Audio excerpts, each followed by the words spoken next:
مولا میرے آقا تیرے قربان گیا، اور آہ وہ آنکھ کے ناکام تمنا ہی رہی، آہ وہ آنکھ کے ناکام تمنا ہی رہی، ہائے وہ دل جو تیرے در سے پر ارمان گیا، اور دل ہے وہ دل جو تیری یاد سے معمور رہا، دل ہے وہ دل جو تیری یاد سے معمور رہا، سر ہے وہ سر جو تیرے قدموں پہ قربان گیا، اور انہیں جانا انہیں مانا نہ رکھا غیر سے کام، انہیں جانا انہیں مانا نہ رکھا غیر سے کام، للہ الحمد میں دنیا سے مسلمان گیا، للہ الحمد میں دنیا سے مسلمان گیا۔ آج کی یہ محفل رادھن پور کی سرزمین پر ایک اللہ کے برگزیدہ بندے، اللہ کے نیک بندے، اللہ کے ولی، ان کے عرس سراپا قدس کے موقع پر انعقاد پذیر ہے۔ اللہ پاک میری اور آپ سب کی حاضری کو شرف قبولیت عطا فرمائے۔ میں نے جن آیات کی تلاوت کرنے کا شرف حاصل کیا اس کے متعلق میرا اللہ مجھے حق کہنے اور آپ تمامی خواتین و حضرات کو حق سن کر اس پر عمل کرنے اور اسے عام کرنے کی توفیق عطا فرمائے۔ یہ عرس کے موقع پر واعظ و نصیحت کی جو محفل ہوتی ہے، عرس کا مقصد یہ نہیں کہ بھیڑ اکٹھا کر لی جائے، عرس کا مقصد یہ نہیں کہ ناچ گانے کیے جائیں، عرس کا مقصد یہ نہیں کہ میلے ٹھیلے لگائے جائیں، عرس کا مقصد یہ ہے کہ ولی نے ساری زندگی جس شریعت کے پیغام کو دیتے ہوئے گزار دیا، اسی پیغام کو ان کے عرس کے موقع پر بھی دہرایا جائے، تاکہ لوگ شریعت پر عمل کر کے اپنے لیے نجات کی راہ تلاش کریں۔ اسی مناسبت سے بڑی مشہور آیہ کریمہ پڑھی گئی ہے۔ اللہ تبارک و تعالیٰ کے نیک بندوں نے اس پر بڑی گفتگو کی، بڑی باتیں کی، لیکن آج آپ کے سامنے اس آیہ کریمہ کے ضمن میں موجودہ حالات کے تناظر میں ایک بات آپ سے کہنا چاہتا ہوں۔ اس وقت پوری دنیا کے اندر جو ہاہاکار مچا ہوا ہے، آپ لوگ چونکہ الیکٹرانک میڈیا، پرنٹ میڈیا سے جڑے ہوئے ہیں، انٹرنیٹ کا ایک جنگل ہے جس نے اپنی لپیٹ میں کیا نیک کیا بد سب کو لے رکھا ہے، اور سب لوگ انٹرنیٹ کے ذریعے سے دنیا کو مٹھی میں کیے ہوئے ہیں۔ اکثر میرے نوجوان جو یہاں موجود ہیں ان کو بھی خبر ہوگا، جو نوجوان بہنیں ان کو بھی پتا ہوگا کہ وہ لوگ سب لوگ بڑے بڑے مفکرین، بڑے بڑے اسکالرز، بڑے بڑے دانشور یہ بات کہہ رہے ہیں کہ دنیا تیسری عالمی جنگ کی طرف جا رہی ہے۔ اسی طرح کوئی یہ کہتا ہے کہ دجال کے آنے کا وقت قریب آ گیا ہے، کوئی کچھ کہتا ہے، کوئی کچھ کہتا ہے۔ جو بھی معاملات ہوں، لیکن زمینی حقائق یہ ہیں کہ پوری دنیا کے اندر کسی بھی ملک میں آپ چلے جائیں، کسی بھی ملک کا آپ تذکرہ کریں، صرف ایک دو ممالک کی بات نہیں کرتا بلکہ پوری دنیا کے ممالک کی بات کرتا ہوں، کہیں پر بھی مسلمان آپ کو خوش نظر نہیں آئے گا۔ جہاں پر مسلمانوں کی حکومتیں ہیں وہاں بھی کچھ نہ کچھ مسائل مسلم امہ کے ساتھ ہیں۔ مثال کے طور پر اگر کہیں پر ظالم حکمران مسلمانوں کے گھر جلا رہے ہیں تو کہیں پر مسلمان بھوکمری کا شکار بھی تو ہے۔ اللہ اکبر، ایسا ضروری نہیں ہے کہ سارے صدمے مسلمانوں کو حکمرانوں کی وجہ سے ہے۔ کہیں حکمران فرعون بن گئے، کہیں حکمران نمرود بن گئے، کہیں حکمران بخت نصر بن گئے، کہیں حکمران شداد اور قارون بن گئے، اور کسی کا گھر توڑ رہے ہیں، کسی کا گھر جلا رہے ہیں، کسی کو صدمے پہنچا رہے ہیں، کسی کو دکھ پہنچا رہے ہیں۔ اسی طرح سے کہیں پر مسلمان بھوک سے بے چین ہے، ننھے ننھے بچے بھوک کی وجہ سے تڑپ رہے ہیں، سسک رہے ہیں۔ کسی علاقے میں، کسی ملک میں عورتوں کی آبرو سے کھیل کھیلا جا رہا ہے، کئی بچوں کو یتیم کیا جا رہا ہے، کئی عورتوں کی آبرو لوٹی جا رہی ہے، ان کی گود کو خالی کیا جا رہا ہے۔ یہ کسی ایک دو ملک کی داستان نہیں، یہ دنیا کے تمام ممالک کا حال ہے، کہیں کم کہیں زیادہ۔ پوری دنیا کے اندر مسلم امہ بے چین ہے، سسک رہی ہے، تڑپ رہی ہے، بے قرار ہے۔ یقیناً جن لوگوں کو خود کی خبر نہیں ان کو عالم کی خبر کیا ہوگی، لیکن یہ حقائق ہیں۔ جب بھی کسی کا گھر ٹوٹتا ہوگا، جب بھی کسی کے گھر سے دھواں نکلتا ہوگا، جب بھی کسی کے گھر سے آگ اٹھتی ہوگی، جب بھی کسی کی بیٹی کی آبرو لٹتی ہوگی، جب بھی کسی ماں کی گود بیوہ جو ہے وہ خالی ہوتی ہوگی، اجڑتی ہوگی، جب بھی کسی بچے کو یتیمی کا داغ دیکھنا پڑتا ہوگا، جب بھی کوئی خاتون جوانی کے عالم میں بیوہ ہو کر سسکتی ہوگی، تو آپ تصور کر سکتے ہیں کہ ہر ایک کی نگاہ آسمان کی طرف اٹھتی ہے، اور ہر بندہ یہ چاہتا ہے بلکہ اپنے تصورات اور تخیلات کی دنیا میں ایک اللہ کے ولی کے قدموں میں بیٹھ کر کے عرض کروں، جب بھی کوئی معصوم یتیم ہوتا ہوگا تو آسمان کی طرف آنکھوں میں آنسو لا کر سنت سکینہ پر عمل کرتے ہوئے یہ کہتا ہوگا، میرے اللہ میں تو یتیم ہو گیا، آخر آسمان سے مدد کب آئے گی؟ اس لیے کہ تو مددگار ہے نا مسلمانوں کا، تو مددگار ہے نا مومنوں کا، آسمان سے تو مسلمانوں کی مدد کو کب نازل کرے گا؟ مدینہ منورہ سے مدد کے قافلے کب اتریں گے؟ بدر و احد کے اندر جیسے فرشتے امداد کو آئے تھے، آج مسلمانوں کی تو امداد کب کرے گا؟ اللہ اکبر۔ یتیم ہوتا ہوا معصوم نگاہ اٹھا کر خدا کی مدد کا طالب ہے، کسی بیٹی کی لٹی ہوئی آبرو نگاہ اٹھا کر خدا کی امداد کی طالب ہے، خدا کی مدد کو طلب کر رہی ہے۔ جب کسی کا جنازہ زمین پر بے گور و کفن تڑپتا ہوگا، ارض فلسطین پر جب کسی کی جوانی خاک و خون میں لٹتی ہوگی، تو یقیناً کوئی ماں اپنی باہوں کو پھیلا کر کے کیا قدرت سے یہ نہ کہتی ہوگی، مولا تو مدد کب کرے گا؟ ہماری مدد، ہمارے لیے مدد نازل فرما۔ گویا کہ بھوکے اللہ سے مدد طلب کر رہے ہیں، جو لٹتے ہوئے آبرو خدا سے مدد طلب کر رہی ہے، اٹھتے ہوئے جنازے خدا سے مدد طلب کر رہے ہیں، یتیم ہوتے ہوئے بچے خدا سے مدد طلب کر رہے ہیں، بیوہ ہونے والی جوان خدا کی مدد طلب کر رہی ہے۔ جب تک اللہ کی مدد نہیں آتی اس وقت تک کائنات میں انقلاب نہیں آ سکتا۔ اللہ اکبر۔ اسی طرح لوگ لٹتے رہیں گے، اسی طرح لوگ پٹتے رہیں گے، اسی طرح لوگ بھوکے رہیں گے، اسی طرح لوگ سسکتے رہیں گے، اسی طرح لوگ تڑپتے رہیں گے۔ مدد کیوں نہیں آتی؟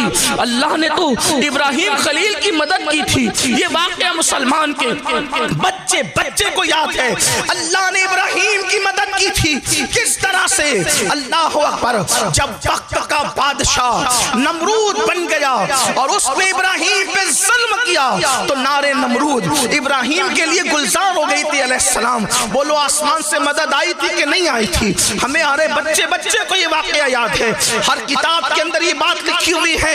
اللہ اکبر۔ ایوب علیہ السلام کے جسم میں آبلے پڑ گئے تھے، آسمان سے مدد آئی تھی کہ نہیں آئی تھی؟ پھر حضرت ایوب کو خدا نے نئی جوانی عطا کی تھی، نئی صحت عطا کی تھی، نئی طاقت عطا کی تھی، نئی قوت عطا کی تھی۔ یونس کو مچھلی کے پیٹ سے نکالنے کے لیے اللہ کی مدد آئی تھی کہ نہیں آئی تھی؟ حضرت موسیٰ کے لیے اور ان کی قوم کے لیے دریا میں رستے بنے تھے کہ نہیں بنے تھے؟ یہ سارے واقعات ہیں۔ یوسف علیہ السلام کو مصر کے قید خانے سے نکال کر مصر کا تاجدار اور بادشاہ بنایا گیا تھا کہ نہیں بنایا گیا تھا؟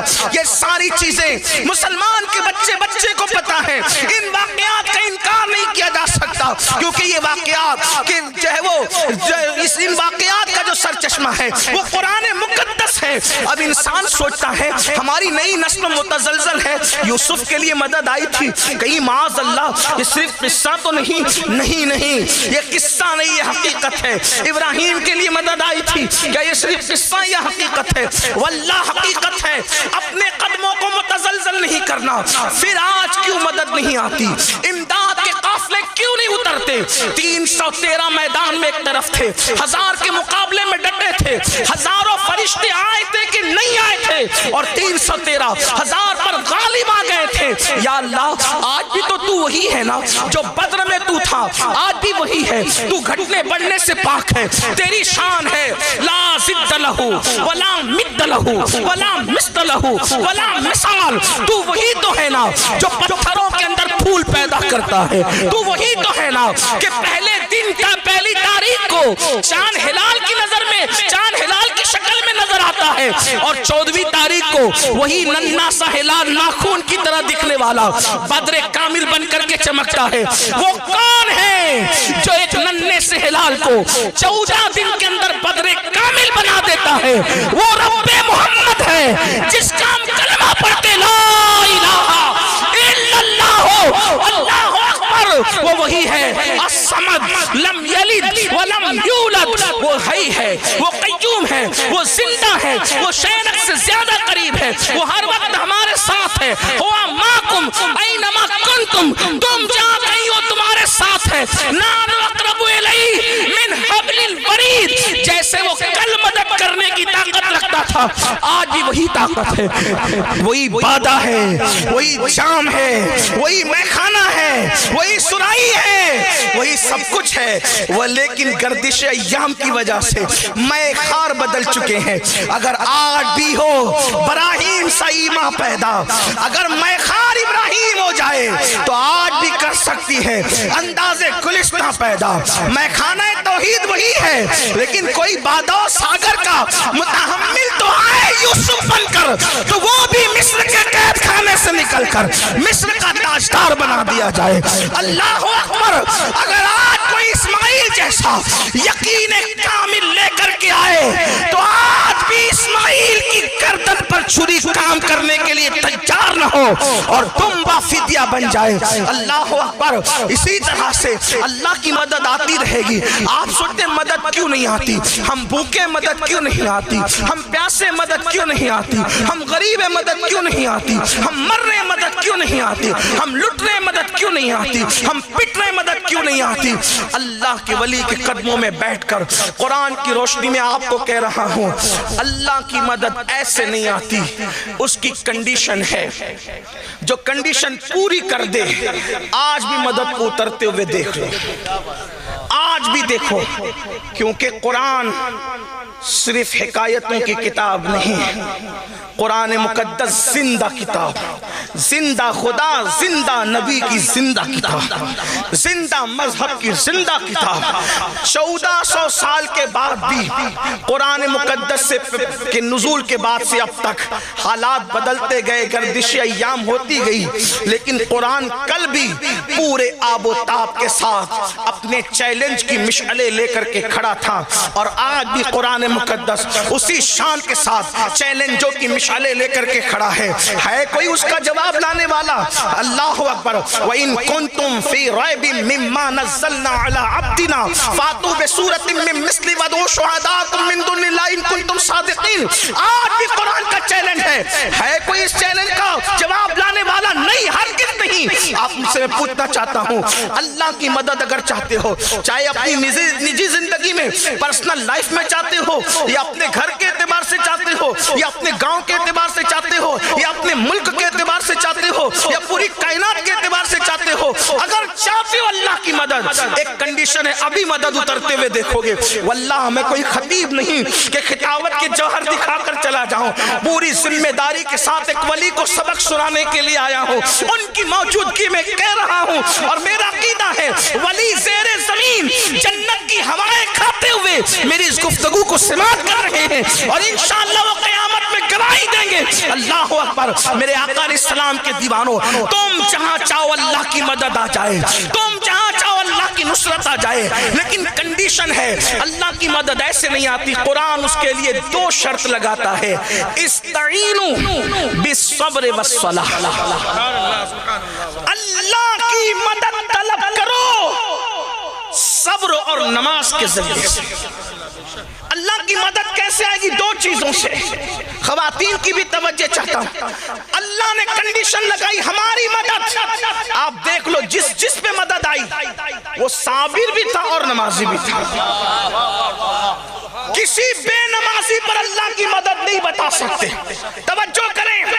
72 اور 22,000 ان 72 میں صابر بھی ہے، بے نمازی بھی ہے.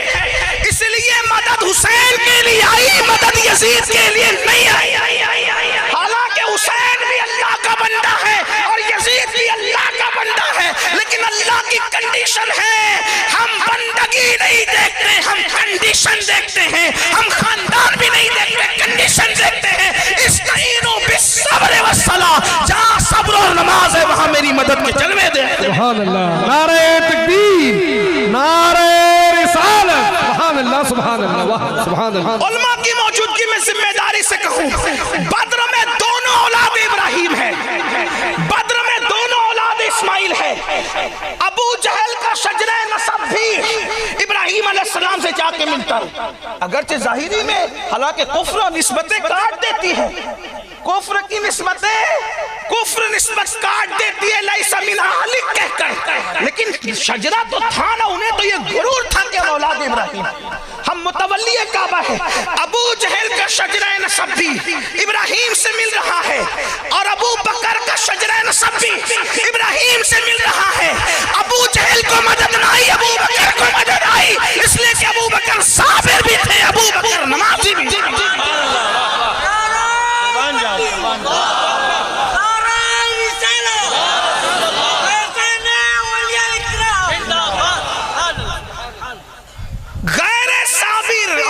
نمازی کی کبھی مدد نہیں آئی، ہمیشہ سے دیکھ لو، دیکھو اللہ اکبر، عزیز مصر اور اس کی پوری قوم کو دیکھو، وہ لوگ بھی کوئی معمولی لوگ نہیں تھے نا، ان کی تاریخ آپ اٹھا کر پڑھیں، ان کے لیے مدد نہیں آئی، مدد آئی تو یوسف صدیق کے لیے آئی۔ کیوں؟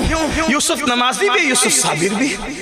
لیکن اب بہت لمبی نہ کر دے، نماز پر تو آپ سنتے ہیں صابر کسے کہتے اور صبر کسے کہتے، اصل عنوان آج کا یہ ہے، صبر کسے کہتے اور صابر کون۔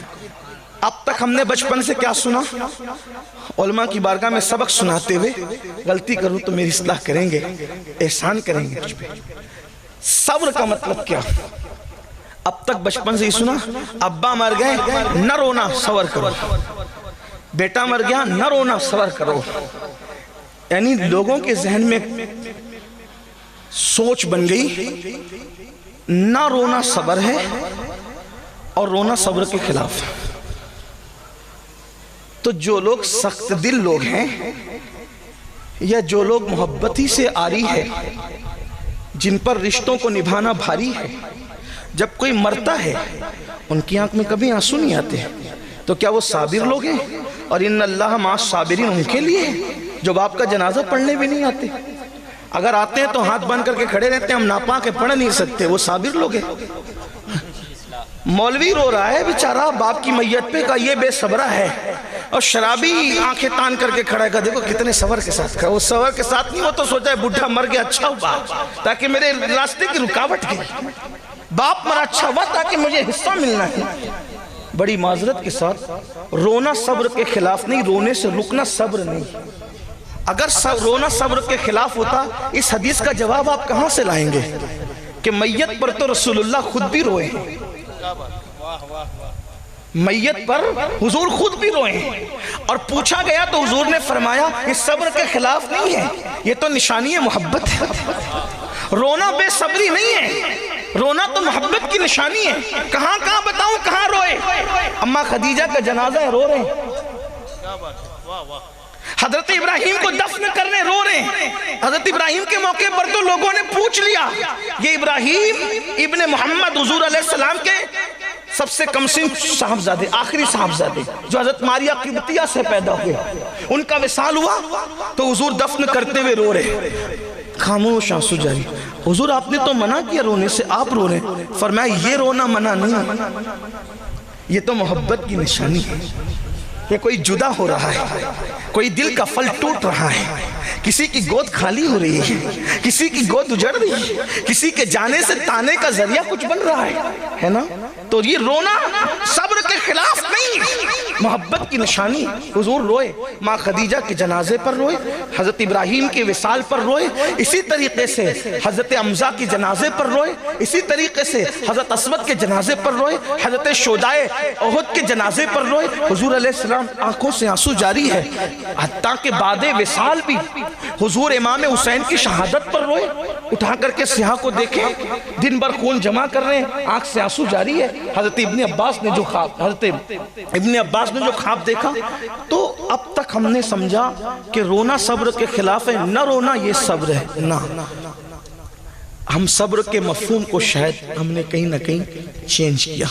رونے نہ رونے کا تعلق صبر سے نہیں ہے، صبر کا مطلب ہوتا ہے رکنے یا روکنے کے، صبر کہتے ہیں رکنے یا روکنے کے۔ تو صبر کا جو اصل مفہوم ہے وہ ہے اس سے رکنا جس سے اللہ نے روک دیا۔ اب صبر کیا ہوا؟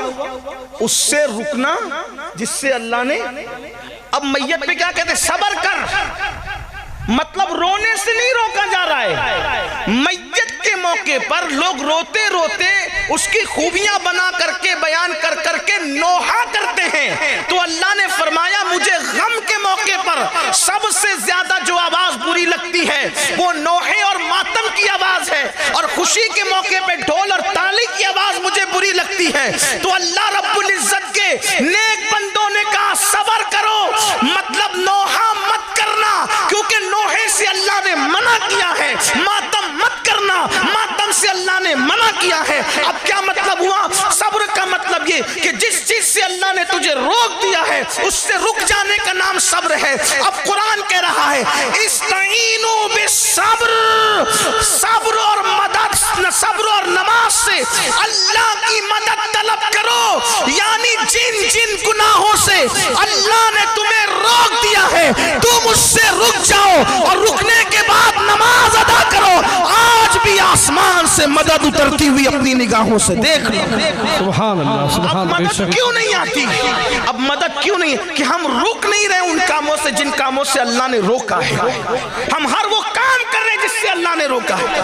واللہ کوئی بلڈوزر میں اتنی نوک نہیں کہ تیرے گھر کی دیوار کو چھو سکے، بس تو نے ایک کام کرنا ہے کہ اللہ نے جو حرام کیا ہے تو اس سے رک کر کے دیکھ، اور پھر خدا کے گھر کو سجدے سے آباد کر کے دیکھ۔ تیرا گھر اجاڑنے والے خود تیرا گھر بنانے پر مجبور ہو جائیں گے۔ ہائے آیا فتنہ تاتار کے افسانے سے آسمان مل گئے کعبے کو صنم کھانے۔ نعرہ تکبیر، نعرہ رسالت، مذہب اسلام۔ سبحان اللہ، سبحان اللہ، واہ واہ واہ۔ کسی حکومت کی تلوار میں اتنی طاقت نہیں کہ تیری گردن کا، بس تو حرام سے رک جا۔ لیکن مسلمان تو جب تک زنا کے اڈے آباد کرتا رہے گا، جب تک تو حرام کھاتا رہے گا، جب تک تو عورتوں پر پاپ کی نظر ڈالتا رہے گا، جب تک تو ناپاک گھومتا رہے گا، جب تک تو کھڑے ہو کر پیشاب کرتا رہے گا، جب تک تو ان علماء ربانیین نائب رسول سے بغض اور حسد کرتا رہے گا، اللہ اکبر، جب تک تو اپنے ماں باپ کو بے حرمتی کی نظر سے دیکھے گا، ان کو چلائے گا، ان پر چیخے گا، ان کی بے ادبی کرے گا، ان کی بے حرمتی کرے گا، ہاں اپنی جوانی کے غرور کے اندر، اپنی جوانی کے نشے میں تیرا نام عبد الرحمن، عبد السلام، عبد المصطفیٰ تو ہوگا، لیکن تیرا کردار مسلمانوں جیسا نہیں۔ تو صبح کر رہا ہے مشرکوں کی طرح، یہود اور نصارہ کی طرح، تو چہرہ بنا رہا ہے یہود اور نصارہ کی طرح۔ تیرا حال یہ ہے کہ تجھے فلم میں بیٹھنے کے لیے 3 گھنٹے تھکن نہیں ہوتی، لیکن 10 منٹ تو مسجد میں نہیں بیٹھ سکتا۔ ہاں تیرا حال یہ ہے کہ تیرے گھر کی بیٹی مشرکوں کی، یہود اور نصارہ کی بیٹیوں کی طرح بازاروں میں بے پردہ گھوم رہی ہے، تیرے گھر کی شادیوں میں ڈی جے بج رہا ہے، تیرے گھر کے آنگن کے اندر ڈھول بج رہا ہے، تیرے کانوں میں ایئر فون لگا ہے، اور تو پوری رات کبھی فلم دیکھ رہا ہے، کبھی گانے سن رہا ہے، کبھی گندی فلم دیکھ رہا ہے، کبھی ننگا ناچ دیکھ رہا ہے۔ اللہ کی مدد کب آئے گی؟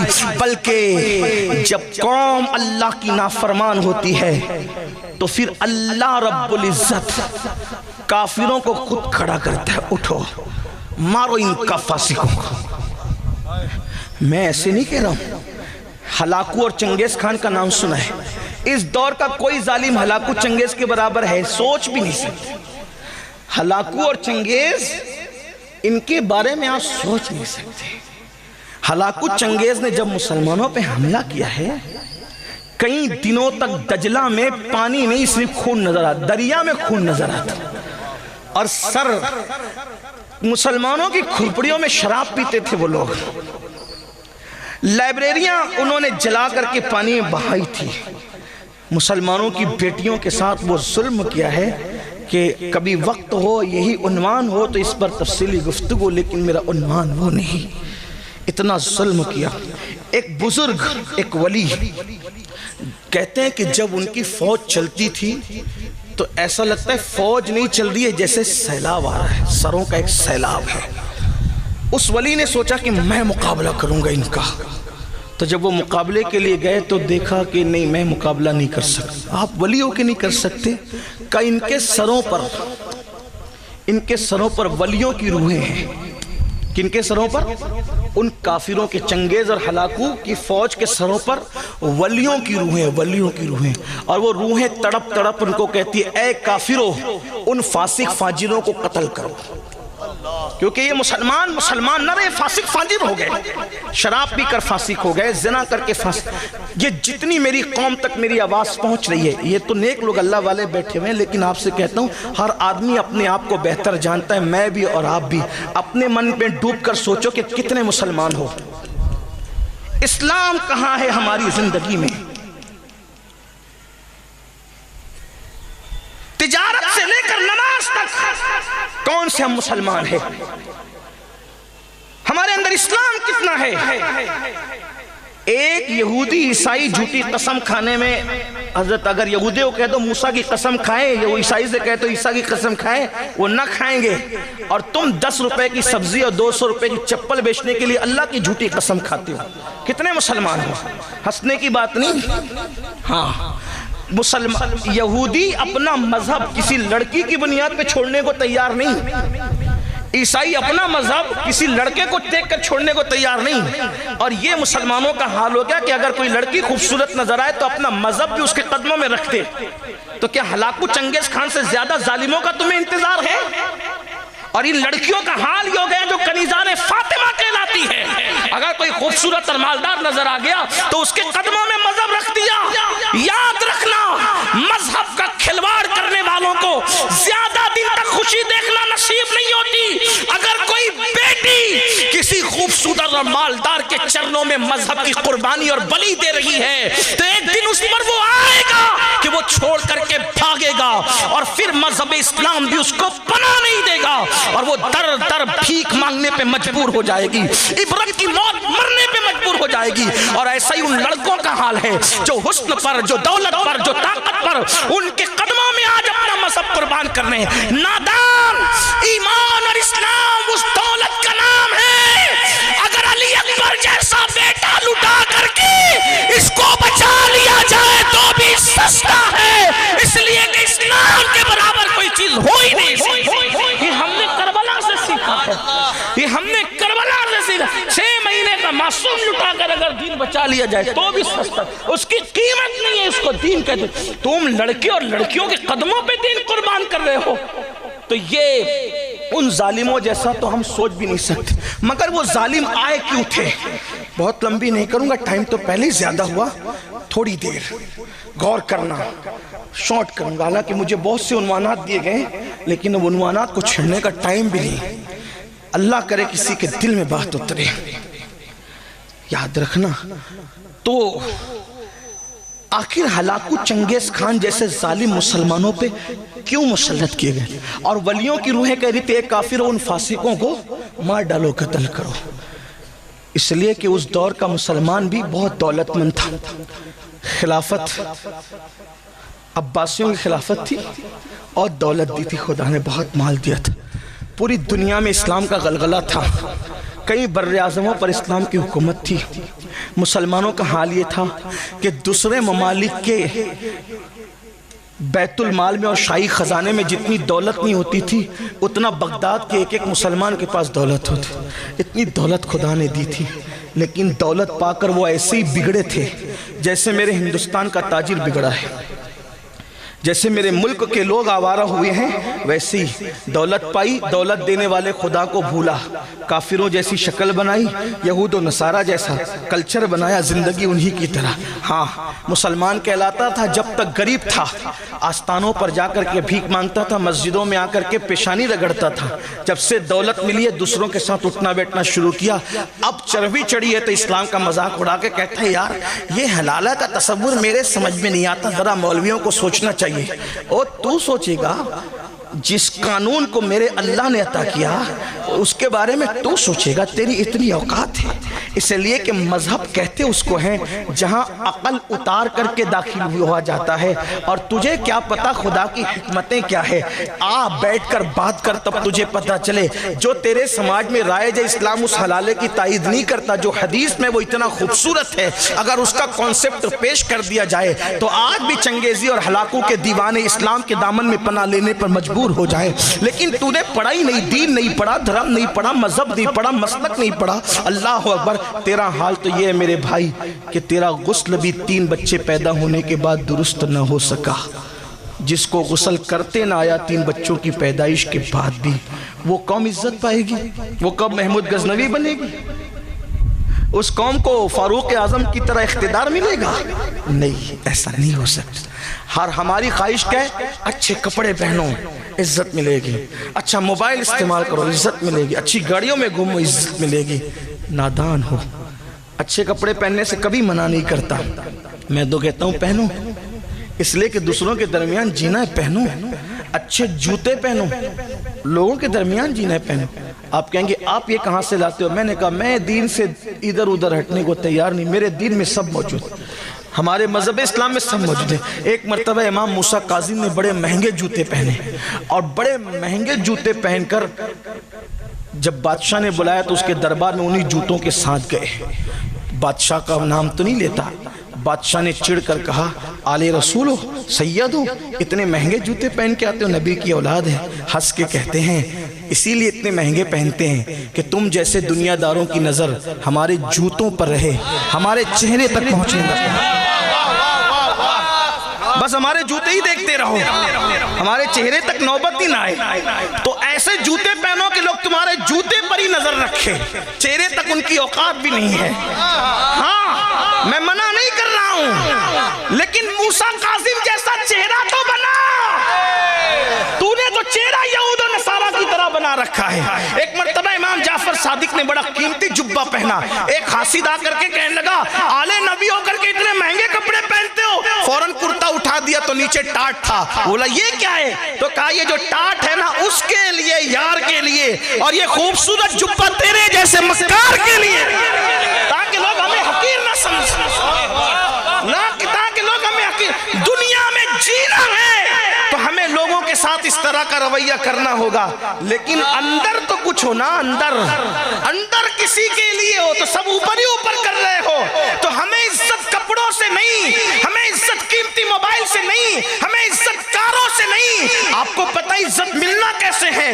جس وقت بیت المقدس فتح ہونے کرنے کے لیے مسلمان بیت المقدس کی طرف بڑھتے ہیں اور مسلمانوں کے آگے چاہے وہ دوسری طاقتیں ہار جاتی ہیں تو ان کے علماء بیت المقدس کی دیوار پر کھڑے ہو کر کہتے ہیں تم کتنی بھی کوشش کر لو، تم لوگ ہم سے بیت المقدس لے نہیں سکتے، کیونکہ ہماری مذہبی کتاب میں لکھا ہوا ہے کہ ایک درویش بادشاہ ہوگا، اس کے ہاتھوں بیت المقدس فتح ہوگا، ایک درویش بادشاہ ہوگا، اس کے ہاتھوں بیت المقدس فتح ہوگا۔ اللہ اکبر۔ ابو عبیدہ ابن الجراح بڑے ہوشیار تھے، ان کو امین الامہ کہا گیا ہے، انہوں نے نیچے سے کہا اس بادشاہ کی صفت بھی تو لکھی ہوگی، بیان کر۔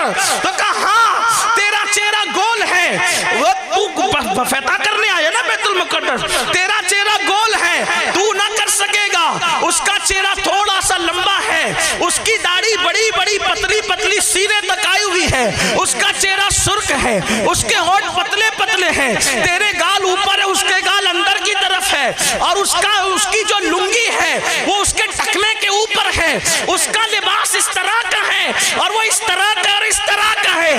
جیسے جیسے وہ پڑھتا جا رہا تھا ابو عبیدہ مسکراتے جا رہے تھے۔ اس بوڑھے راہب نے کہا میری بات پر تو ہنستا کیوں ہے؟ تو فرمایا تو جو صفت بیان کر رہا ہے وہ